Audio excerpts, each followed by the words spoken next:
Lisa thought sharing an apartment with her quiet roommate Jake would be simple. He paid rent on time, kept the place clean, and never left dirty dishes in the sink. Sure, he had some weird habits like eating cereal with a fork and talking to the microwave, but everyone has quirks, right?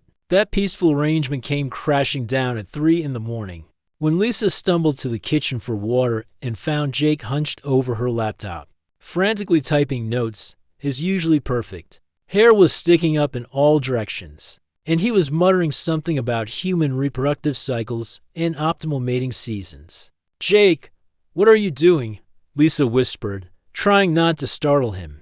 Jake spun around so fast he nearly fell off the chair. His eyes were wide with what looked like panic. "Lisa, you have awakened. I mean, you're awake. This is research." "Yes, very normal human research." Lisa squinted at the screen and saw about 15 browser tabs open. There were articles about dating tips, animal documentaries, and something called How to Train Your Golden Retriever. In the middle of it all was a notebook filled with Jake's messy handwriting and what looked like mathematical equations. "Why? Are you reading about dog training at 3 a.m.? She asked, pulling up a chair. Jake closed the laptop quickly, but not before Lisa caught a glimpse of his notes. Words like territory marking, alpha behavior, and seasonal breeding patterns were scribbled everywhere. "Your friend Katie visited yesterday," Jake said, adjusting his pajama shirt nervously. "She mentioned your difficulties with finding a suitable mate. I realized I have been a poor friend by not offering assistance with this important human activity." Lisa blinked. "Wait, what?" Katie was complaining about her dating life. "Not mine. But you agree with her statements about the challenges of human courtship rituals," Jake insisted, pulling out his notebook. "You said, and I quote, 'Tell me about it. Dating is impossible these days.'" "That was just being supportive," Lisa laughed. "I wasn't asking for help with my love life." Jake looked confused. "But finding a mate is essential for human happiness and continuation of your genetic line. I have observed this pattern in numerous documentaries." Something about the way Jake spoke always seemed a bit off, like English wasn't his first language. Even though he claimed to be from Ohio, Lisa had always assumed he was just socially awkward. But this conversation was getting weird even for him. "Jake, you don't need to worry about my dating life," she said gently. "I'm doing fine on my own." No, this is unacceptable." Jake stood up suddenly, nearly knocking over his chair. "As your cohabitation partner, I have clearly failed in my duties. I must rectify this immediately." Before Lisa could respond, Jake marched to their living room and began rearranging furniture. He pushed the coffee table to one corner and started gathering decorative items from around the apartment, candles, houseplants, even the fruit bowl from the kitchen. "What are you doing now?" Lisa called after him, creating an optimal environment for mate selection. Jake replied seriously, arranging the items in what looked like a shrine. "According to my research, humans prefer shiny objects and pleasant scents during courtship displays." Lisa watched in amazement as her usually sensible roommate built what could only be described as a nest in their living room. He even dragged in cushions from their bedrooms and arranged them in a perfect circle around his collection of random household items. "Jake, this is insane," Lisa said. But she couldn't help smiling. His dedication was actually kind of sweet, even if it was completely unnecessary. "This is only the beginning," Jake announced proudly. "Tomorrow, I will begin practicing the traditional human mating calls. I have been studying your music collection for proper techniques." The thought of Jake attempting to serenade potential dates made Lisa laugh out loud. "Please tell me you're not planning to sing to random people." "Of course not." Jake looked offended. "The singing comes after the territorial display. First, I must learn the proper courtship dance." He pulled out his phone and started playing a pop song. Then began what could only be described as the most awkward dance moves Lisa had ever seen. It looked like he was trying to copy music video choreography, but had only seen it described in text form. "Jake, stop," Lisa gasped between laughs. "You're going to hurt yourself." "This is serious preparation," Jake said, continuing his strange movements. The documentary stated that rhythmic body movement is crucial for attracting human females. What documentary? National Geographic presents Mating Rituals of the Animal Kingdom. Jake replied without missing a beat. Lisa's laughter died in her throat. Jake, you know humans aren't the same as animals, right? Jake paused his dancing and looked at her with genuine confusion. But humans are animals. You are mammals, specifically. I have verified this information across multiple sources. There was something about the way he said it that sent a chill down Lisa's spine. It wasn't just his awkward phrasing. It was like he was talking about humans, as if he wasn't one himself. Of course we're mammals, Lisa said carefully, but we don't mate the same way as birds or lions or whatever you've been watching. Then how do humans select their reproductive partners? Jake asked, pulling out his notebook again. My research indicates complex courtship behaviors involving gift-giving, vocal displays, and territorial competitions. Lisa realized she was in for a very long conversation. Her weird roommate had somehow convinced himself that human dating worked like a nature documentary, and he was determined to help her find love using strategies that would work better on a peacock. Then a person? Sit down, she sighed, gesturing. To the couch. We need to talk. As Jake settled beside her, notebook at the ready, Lisa noticed something else strange. In the dim living room light, his eyes seemed to reflect light differently than normal. And when he smiled, was it just her imagination, or were his teeth a bit too sharp? She shook her head, telling herself she was just tired. Jake might be the weirdest person she'd ever met, but he was still just a person, right? Outside their apartment window, a shooting star streaked across the sky. But Jake didn't seem to notice. He was too busy writing down Lisa's explanation of human emotions, stopping every few sentences to ask questions like, but why don't you just select the male with the strongest scent? And are you certain humans don't molt during mating season? It was going to be a very long night. The next morning, Lisa woke up to find Jake standing in front of a whiteboard he had somehow acquired overnight. The board was covered in diagrams that looked like football plays, except instead of X's and O's, there were stick figures with hearts and question marks floating above their heads. Good morning, Lisa, Jake said cheerfully, wearing what appeared to be a lab coat over his regular clothes. I have spent the night developing Operation Human Reproduction. Phase 1 begins today, Lisa rubbed her eyes, wondering if she was still dreaming. Jake, where did you get that whiteboard? And why are you wearing a lab coat? I borrowed these items from my workplace, Jake replied, pointing to his diagram with a ruler. Professional presentation tools are essential for serious scientific endeavors. You work at the electronics store, Lisa reminded him. Why do they have lab coats? Jake paused for a moment, looking confused. For safety? When handling dangerous electronics, Lisa decided not to push that particular question. She had bigger concerns, like the fact that Jake had apparently turned their living room into some kind of mission control center overnight, charts covered every wall, and he had arranged their kitchen chairs in rows like a classroom. What exactly is Operation Human Reproduction? She asked, pouring herself coffee and hoping it was strong enough for whatever was coming. Jake beamed with pride. Comprehensive strategy to locate your optimal genetic partner using advanced human courtship techniques. I have identified 3 potential candidates from your social circle. He flipped to another whiteboard that had 3 columns with photos taped at the top. Lisa nearly choked on her coffee when she recognized the pictures. Jake, did you print out photos of my coworkers from the company website? Only for research purposes, Jake assured her. Observe. Candidate 1 is Ryan from accounting. Height, approximately 6 feet. Hair color, brown. Shoe size, estimated 11 based on foot-to-height ratio calculations. You calculated his shoe. Size, foot size indicates genetic health, Jake said matter-of-factly. Candidate 2 is Danny from marketing. Slightly shorter, but demonstrates superior nest-building potential based on his organized desk space. Lisa stared at the photos, which Jake had apparently annotated with colored pens. Ryan's picture had calculations written around it, while Danny's had what looked like architectural drawings of his cubicle. And Candidate 3 Jake pointed to the third photo with obvious enthusiasm. Tom from the mailroom. Excellent territorial displays during lunch breaks, and he brings food offerings to share with the group every Friday. Those are just donuts, Jake. Exactly. Food sharing indicates strong provider instincts. Jake nodded seriously. However, I have concerns about his mating call effectiveness. His what now? Jake pulled out his phone and played a video. Lisa watched in horror as security camera footage showed Tom humming while sorting mail. Jake, please tell me you didn't hack the office security system.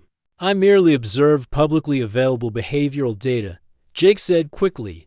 The point is, his vocal range appears limited. We may need to provide supplementary training. Lisa sat down heavily in one of the arranged chairs, feeling overwhelmed. Jake, you can't just analyze people like they're, I don't know, laboratory specimens. But how else does one determine compatibility? Jake asked, looking genuinely confused. Surely there must be scientific criteria for mate selection. It's called getting to know someone, Lisa explained. You talk to them, spend time together. See if you enjoy their company. Jake frantically scribbled notes. Social interaction protocols. Yes, I have researched this. It involves synchronized activities and ritual consumption of beverages. You mean like going to coffee? Precisely. Jake's eyes lit up. I have prepared comprehensive scripts for various social scenarios.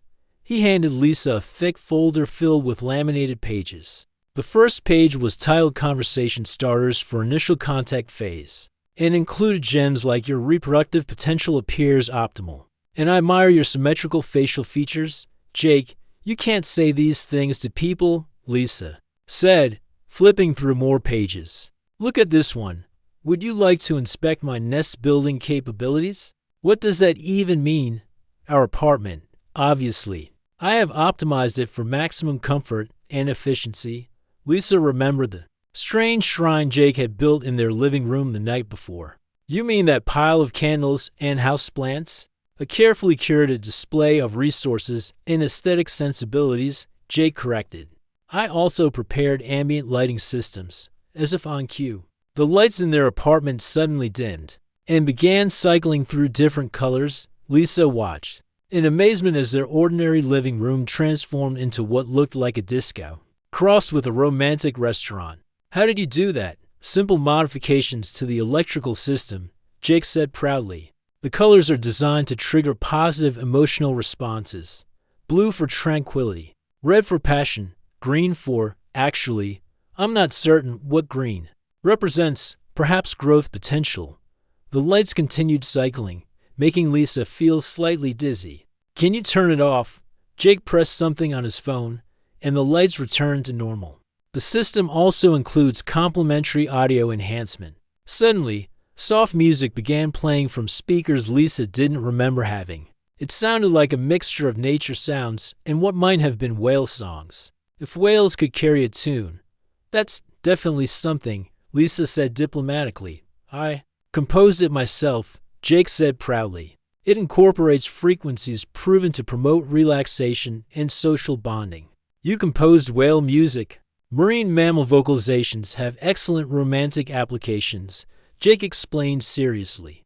I also prepared backup options in case the primary selection proves inadequate. He showed her his phone, which had a playlist with titles like Mating, Calls of the Tundra Swan, Romantic Dolphin Duets, and something called Ambient Forest Breeding Sounds. Lisa was beginning to understand that Jake's idea of romance was very different from most people's. Jake, humans don't really respond to animal sounds when they're trying to connect with someone. Then what audio stimuli do humans prefer during courtship? Normal music, like pop songs or jazz or whatever people enjoy listening to. Jake looked skeptical. But how does ordinary music communicate reproductive fitness and territorial security? It doesn't, Lisa said patiently. It just creates a nice atmosphere. People like music that makes them feel good. Jake scribbled more notes, muttering something about non-functional aesthetic preferences and inefficient communication methods. There's something else we need to discuss, Lisa continued. You can't just pick out people for me to date. I have to actually like them. but I selected candidates based on optimal compatibility. Factors, Jake protested, height differential, complementary skill sets, evidence of resource acquisition abilities. What about personality? Sense of humor. Whether we actually have anything in common? Jake stared at her blankly. Are these factors more important than genetic compatibility? Much more important, Lisa assured him. Jake sat down heavily, looking deflated. This is far more complicated than my research indicated. How do humans ever successfully reproduce with such an efficient selection criteria? Lisa couldn't help but smile at his obvious frustration. Despite his weird methods, Jake was genuinely trying to help her. It was misguided and completely insane, but also kind of sweet. Tell you what, she said, instead of Operation Human Reproduction, how about you help me practice normal conversation skills? No charts, no calculations, just regular talking. Jake perked up immediately. Conversation training protocols, just being natural. Pretending we're meeting for the first time. Jake stood up straighter and extended his hand formally. Greetings. Human female. I'm Jake. Your facial symmetry is most acceptable. Lisa couldn't help but laugh. This was going to take a lot more work than she had thought. A week later, Lisa had finally worked up the courage to ask Ben from the coffee shop near her office on a date. Ben was nice, funny, and most importantly, completely normal. She thought it would be the perfect opportunity to prove to Jake that human relationships didn't require scientific analysis or elaborate courtship displays. She was wrong. Lisa, you cannot simply leave for this important social interaction without proper preparation, Jake announced, blocking the bathroom door where Lisa was trying to get ready. He was holding what appeared to be a checklist written on official-looking paper. Jake, it's just dinner, Lisa said, trying to apply mascara while he rattled off items from his list. I don't need a preparation checklist. Item 1. Optimal scent application. Jake read seriously. I have researched human pheromone preferences and prepared a custom fragrance blend. He held up a small spray bottle filled with something that looked suspiciously like the perfume from her dresser mixed with other unidentifiable liquids. What did you put in there? Your existing fragrance, enhanced with vanilla extract for warmth indicators, lavender oil for calming properties, and a small amount of peppermint for memory enhancement. Lisa cautiously sniffed the bottle and immediately regretted it. Jake, I smell like a candy cane threw up in a flower garden. The combination is scientifically designed to trigger positive emotional responses, Jake insisted. It's triggering a headache response, Lisa coughed, waving the air in front of her face. I'm using my regular perfume. Jake looked disappointed, but continued reading. Item 2. Conversation topic preparation. I have compiled a list of subjects guaranteed to demonstrate your intelligence and reproductive fitness. He handed her a set of index cards. Lisa flipped through them, finding topics like the importance of proper nutrition during gestation periods, climate change effects on optimal child-rearing environments, and my excellent genes and their potential contributions to offspring. Jake, these are terrible conversation topics for a first date, but they address the fundamental concerns of mate selection. Jake protested.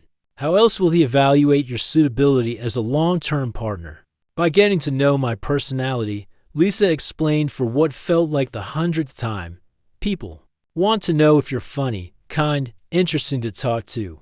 But what about genetic compatibility assessments?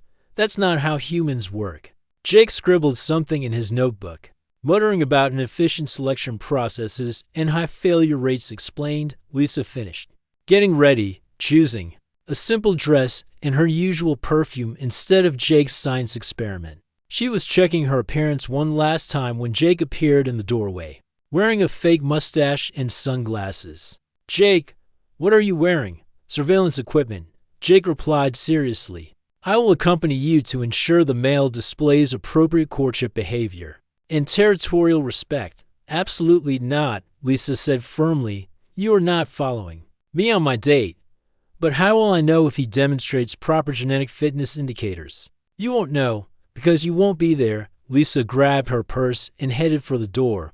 Jake, promise me you'll stay home tonight. Jake hesitated.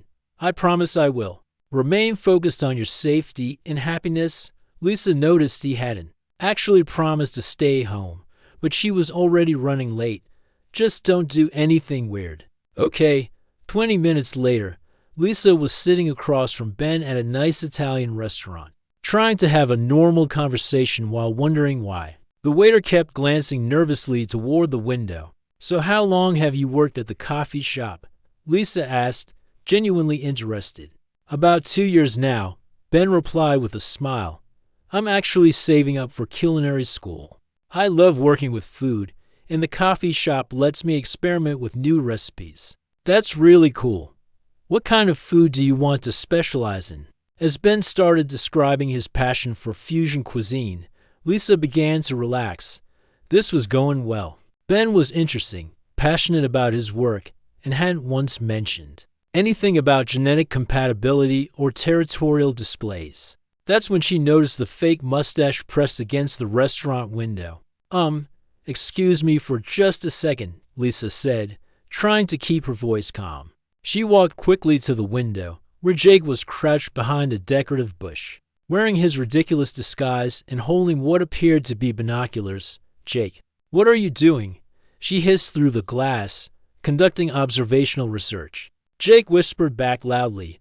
The male subject appears to be displaying food preparation skills. This is promising for provider potential. Go home. But I haven't completed the territorial assessment yet, Jake protested. I need to observe his responses to potential threats. Before Lisa could ask what he meant by potential threats, Jake stood up and walked into the restaurant, still wearing the fake mustache and sunglasses. He approached their table. Excuse me, Jake said to Ben in what he probably thought was a different voice but sounded exactly like his regular voice, just slightly deeper. I couldn't help but notice you're dining with this lovely female. Are your intentions toward her honorable? Ben looked confused and slightly concerned. I'm sorry, who are you? A concerned citizen ensuring proper courtship protocols are being followed. Jake replied seriously.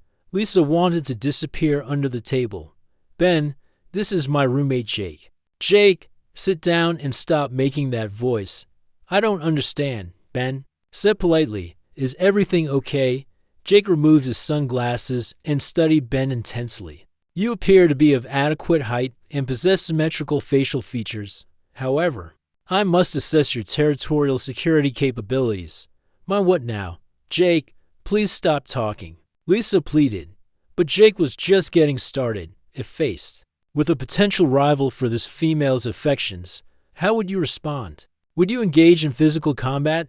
Vocal intimidation displays? Scent marking? Ben's eyes widened. Did he just ask if I would scent mark something? Jake studies animal behavior, Lisa said quickly, which was technically true.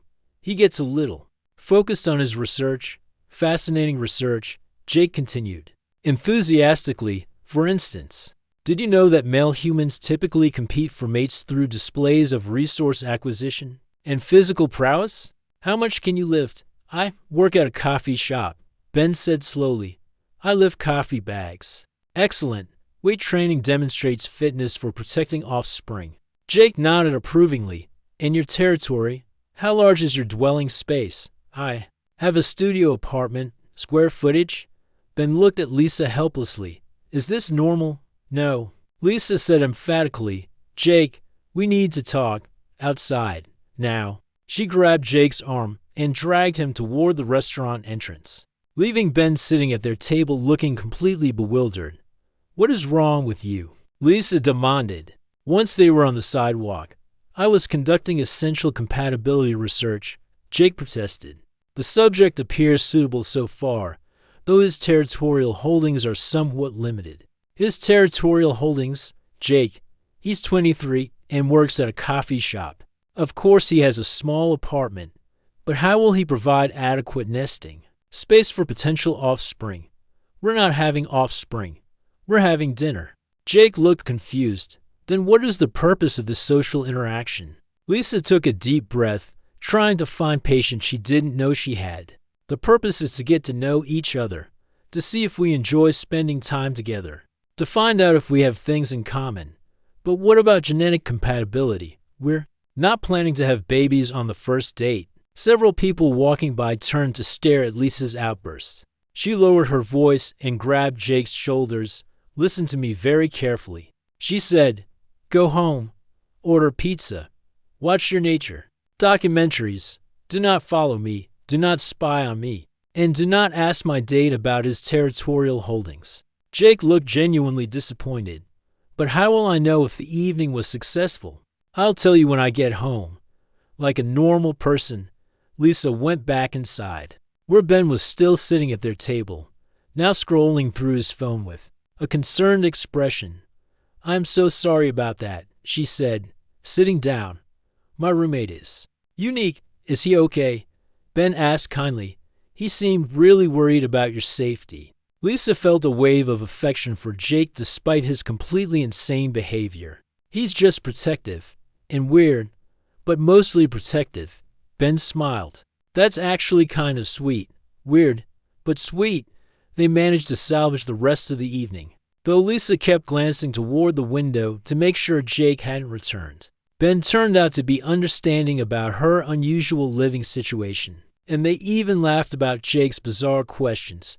When Lisa got home later that night, she found Jake waiting anxiously in the living room, still wearing his fake mustache. How did the courtship ritual proceed? He asked immediately. It went fine, Jake.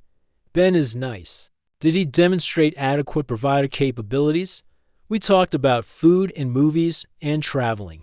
Normal stuff. Jake scribbled notes furiously. And the territorial assessment. There was no territorial assessment because that's not how humans work. Jake looked up from his notebook, genuinely puzzled. Then how do you know if he's suitable for long-term partnership? Lisa sat down next to him, feeling suddenly tired. You just know. It's about how someone makes you feel. Not about their genetic fitness or territorial holdings. But feelings are unreliable. Jake protested. Scifi. The next morning, Lisa woke up to find Jake sitting on their couch, staring at the wall with his notebook closed beside him. He wasn't wearing his usual cheerful expression, and for the first time since she'd known him, he looked genuinely sad. Jake? Lisa said softly, sitting down next to him. Are you okay? Jake turned to look at her, and she noticed his eyes seemed different somehow, less bright, more distant. I have been thinking about last night, he said quietly. I believe I may have damaged your courtship opportunity. Ben wasn't scared off, if that's what you're worried about, Lisa assured him. He actually thought it was kind of sweet that you were so protective. Sweet? Jake looked confused. But my behavioral analysis was completely incorrect. I failed to understand the fundamental processes of human relationship formation. Lisa studied her roommate's face. There was something about his expression that reminded her of a lost child. Jake, why is this so important to you? Why do you care so much about my dating life? Jake was quiet for a long moment, fidgeting with the corner of his notebook. You have been kind to me, he said finally, when I first arrived. When I first moved here, you welcomed me into your living space. You shared your food, your television programs, your daily routines. I wanted to repay this kindness by helping you achieve happiness. That's really sweet, Jake. But you don't owe me anything. We're friends. Friends help each other. Friends. Jake repeated the word like he was tasting it. Yes, I have observed this relationship category in your interactions with Katie and your other companions. But I do not understand the protocols. Lisa frowned. What do you mean, protocols? Being friends isn't a science experiment. But how do you maintain friendship without genetic compatibility requirements? Without territorial agreements or resource-sharing contracts?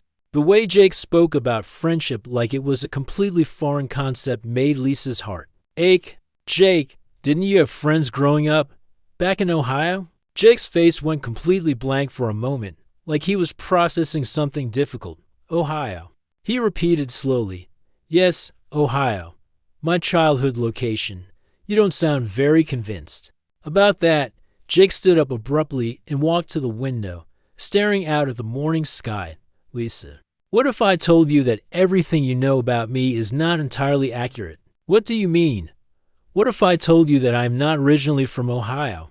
That I have never been to Ohio? That I did not actually know where Ohio was located on your planet's geography? Lisa felt a chill run down her spine. Your planet? Jake turned around, and his expression was completely serious. What if I told you that I come from a place very far away? So far that you would need to travel through space to reach it. For a moment, Lisa just stared at him. Then she started laughing. Jake, are you trying to tell me you're an alien? Would that frighten you? Lisa stopped laughing when she saw that Jake wasn't smiling. Wait, are you serious right now? Jake sat back down on the couch, closer to her this time. My real name is not Jake. It is Zix47. Though that designation would be difficult for humans to pronounce correctly. I came to your world as part of a cultural exchange program. A cultural exchange program. My species has been observing human civilization for many years. We find your social structures fascinating, but difficult to understand. I volunteered to live among humans to study your relationship patterns and social behaviors. Lisa stared at Jake, or Zix47, trying to process what he was telling her. So all this time, you've been studying me like a lab rat? No, Jake said quickly. That is not accurate. Initially, yes, my purpose was observational research. But something unexpected occurred. What? I began to experience what you might call emotional attachment to you, to this living space, to your daily routines. I started to care about your happiness not for research purposes, but because your well-being became important to my own mental state. Lisa felt her world shifting slightly. So when you were trying to help me find a boyfriend, I was trying to make you happy using the only methods I understood, Jake said. On my world, partnership selection is based on genetic compatibility. In resource optimization, emotions are not typically factors in the process. What is it like? Your world? Jake's expression became distant, very different from here. We reproduce through a process called memory sharing, where two individuals combine their experiences and knowledge to create new consciousness. It requires deep emotional connection and perfect mental harmony. That actually sounds beautiful. It is, Jake said softly. But I left my world before reaching the age for memory sharing. I have never experienced that kind of connection with another being. Suddenly, Jake's obsession with human relationships made perfect sense. You've been trying to understand love, because you've never experienced it yourself. Love, Jake repeated. Yes, I have observed this phenomenon extensively. The way you speak about Ben, the way Katie discusses her romantic interests, the way humans in your entertainment programs interact with their chosen partners. I wanted to understand what creates these emotional bonds. Lisa felt a wave of sympathy for her strange roommate. Jake, you don't need to understand love scientifically. You just need to feel it. But I do not know how to feel it correctly. There's no correct way. Lisa laughed gently. Love is messy and confusing and completely illogical. That's what makes it wonderful. Jake pulled out his notebook and started writing. Love is messy, confusing, and illogical. This explains the statistical failure rates in human partnerships. Jake, stop taking notes. But how will I remember the important information? You remember it by living it, Lisa said. Look, you've been so focused on helping me find love that you missed something obvious. What did I miss? You already understand love. The way you care about my happiness. The way you tried to protect me. The way you rearranged our entire apartment to make me comfortable. That's love, Jake. Maybe not romantic love, but it's definitely love. Jake stared at her with wide eyes. The emotional attachment I experience toward you is love. It's friendship love, family love, the kind of love that makes people want to take care of each other. And this is sufficient for happiness? More than sufficient, Lisa smiled. Jake, you're the best friend I've ever had, even if you are completely insane. I'm not insane. I'm extraterrestrial. Those aren't mutually exclusive. Jake actually smiled at that. Lisa, I must ask you something important. What? Are you disturbed by the knowledge that I'm not human? Lisa considered this question. Seriously, honestly, it explains a lot. I always thought you were just really weird. I am still really weird, true, but now I know why. They sat in comfortable silence for a few minutes, watching the morning light stream through their windows. Finally, Jake spoke again. Lisa, what happens now? Do you want me to leave your living space? Are you kidding? You're the best roommate I've ever had. You clean, you pay rent on time, and you've never once left dirty dishes in the sink. Plus, now I can say I'm friends with an actual alien. How cool is that? Jake's face lit up with relief. So we can continue our cohabitation arrangement on one condition. What condition? No more scientific analysis of my dating life. If I want relationship advice, I'll ask for it. Deal? Jake considered this seriously. But what if you make poor partner selection choices? Then I'll learn from my mistakes. That's how humans grow. This seems inefficient. Most of the best things in life are inefficient. Jake wrote this down in his notebook and looked up at Lisa with a genuine smile. I'm grateful for your continued friendship, despite my unusual circumstances. I'm grateful too, Lisa said. Besides, life was getting pretty boring before you showed up with your whale music and your courtship charts. The whale music was scientifically optimized for emotional resonance. It was terrible, Jake. Yes. Jake agreed sadly. It was terrible. They both started laughing. And Lisa realized that this was what friendship actually looked like, not perfectly optimized compatibility charts or genetic analysis, but two completely different beings who somehow managed to care about each other anyway, even if one of them happened to be from another planet. 2 weeks after Jake's big revelation, Lisa was surprised to find that life had actually gotten much better. Now that she knew why Jake did weird things, his behavior was more funny than frustrating. Plus, having an alien roommate who genuinely cared about her happiness was actually pretty amazing. Lisa, I have been observing your interactions with Ben, Jake announced one morning over breakfast. I believe I may have discovered something important about human courtship. Lisa looked up from her cereal, immediately suspicious. Jake, what? Did we agree about analyzing my dating life? This is different, Jake insisted. I observed that you smile more when reading his text messages than when reading messages from other humans. Your facial expressions indicate genuine happiness, not social obligation responses. That's called liking someone, Jake. Yes, and this liking appears to be mutual. Ben's message frequency has increased by 300% since your first meeting, and his use of emoji symbols suggests positive emotional investment. Lisa couldn't help but smile. Are you saying you approve of my boyfriend choice without running any genetic compatibility tests? I approve because he makes you happy, Jake said seriously. I have learned that human happiness is more important than optimal breeding statistics. Good job, Jake. You're finally getting it. However, Jake continued, I may need your assistance with my own social situation. Lisa nearly choked on her coffee. Your social situation. Yesterday at my workplace, I encountered an unusual human female. She asked many questions about electronic devices, but her inquiries seemed to focus more on my responses than on the actual products. Maybe she was flirting with you? Jake looked puzzled. Flirting involves the exchange of small objects and territorial marking, correct? No, Jake. Flirting is when someone acts interested in you romantically. Did she smile a lot? Make eye contact, ask personal questions. She smiled frequently, maintained direct visual contact for extended periods, and inquired about my living situation and personal interests. That's definitely flirting. Jake pulled out his notebook and started writing. Human female displayed courtship indicators through facial expressions and personal information gathering. Jake, put the notebook away. Tell me about her. What's she like? Her name is Dr. Amy Chen. She possesses advanced scientific knowledge and demonstrates superior intellectual capabilities. She also has very symmetrical facial features. What kind of doctor? She studies electromagnetic phenomena and unusual energy signatures. She mentioned that she has been tracking interesting readings in this area. Lisa felt a small alarm bell go off in her head.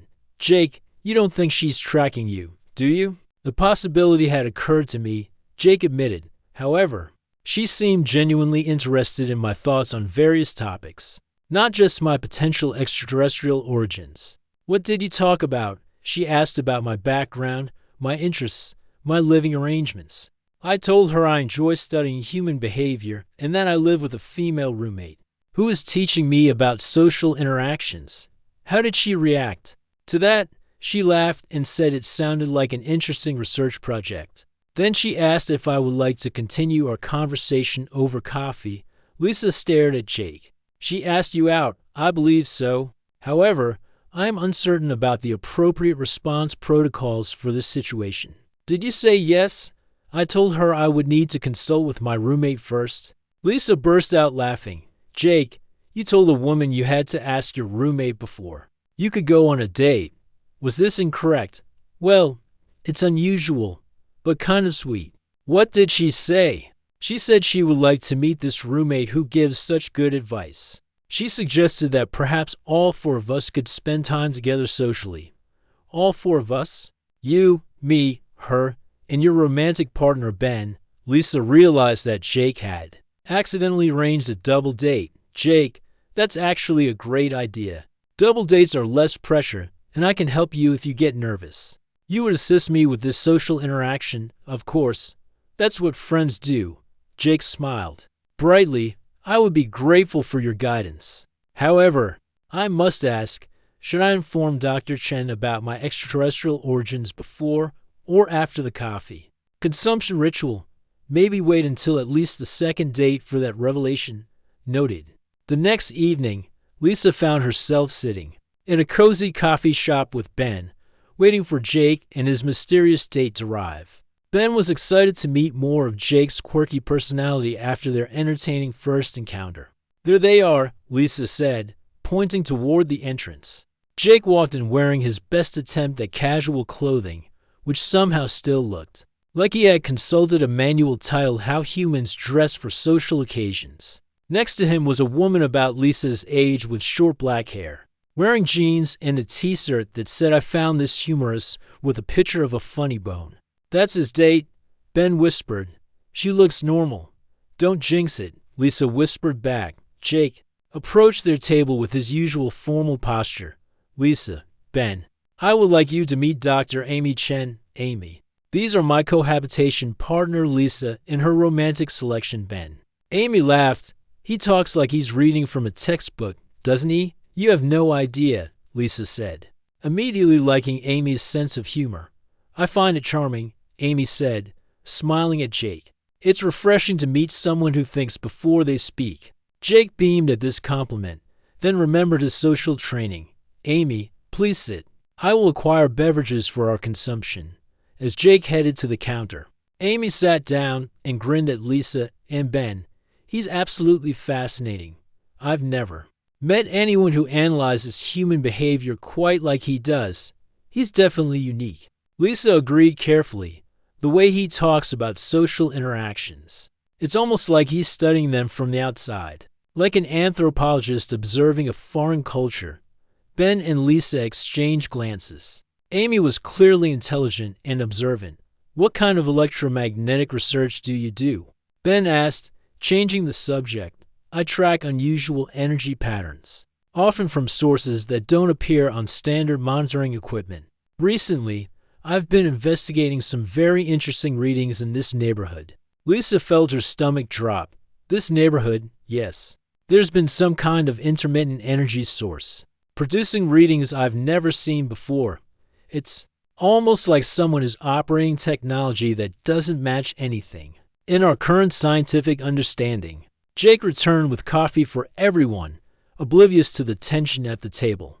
I have obtained optimal beverage selections based on previous consumption observations. Jake, that's very thoughtful, Amy said warmly. You're quite observant. Observation is essential for understanding complex social dynamics, Jake replied seriously. Complex social dynamics, Amy repeated thoughtfully. You know, Jake, sometimes I feel like I'm studying social dynamics from the outside too. Like I'm trying to understand how people connect with each other.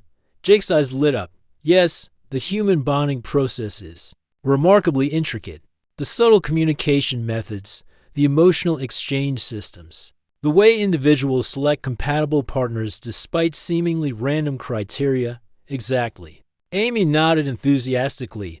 It's like there's this whole language of connection that some people understand intuitively, while others have to learn it step by step. Lisa watched Jake's face transform as he realized that Amy genuinely understood his perspective. Not because she suspected he was an alien, but because she felt like an outsider trying to understand human relationships too. Amy, Jake said carefully, do you ever feel like you do not quite belong with other humans? All the time, Amy admitted. I spend so much time with my research that I sometimes forget how to just be normal around people. But you are being normal around people right now, Jake pointed out. I guess I am, Amy smiled. Maybe that's because you make it feel natural. Then leaned over to Lisa and whispered, are we watching Jake fall in love? In real time, Lisa watched as Jake and Amy continued talking, their conversation flowing naturally from social observation to personal experiences to shared interests. Jake wasn't taking notes or analyzing Amy's responses. He was just enjoying her company. I think we are, Lisa whispered back. Amy, may I ask you something personal? Jake said, of course. Do you believe that connection between individuals requires perfect compatibility? Or can two very different beings find understanding despite their differences? Amy considered this question serious. I think the best connections happen between people who are different in interesting ways. Someone exactly like me would be boring, but someone who sees the world completely differently, that could be amazing. Jake's smile was brighter than Lisa had ever seen it. I share this perspective entirely. As the evening continued, Lisa realized that Jake had found something she hadn't expected. Someone who appreciated his unique way of looking at the world without needing to know where he came from. Amy was charmed by his analytical approach to relationships, and Jake was fascinated by her scientific mind and her own feelings of being an outsider. When they were getting ready to leave, Amy turned to Jake. I had a wonderful time tonight. Would you like to do this again? Maybe just the two of us next time? I would enjoy that very much. Jake said formally, then added more naturally, Amy, I find your company extremely pleasant. Pleasant? Amy laughed. That might be the sweetest thing anyone's ever said to me.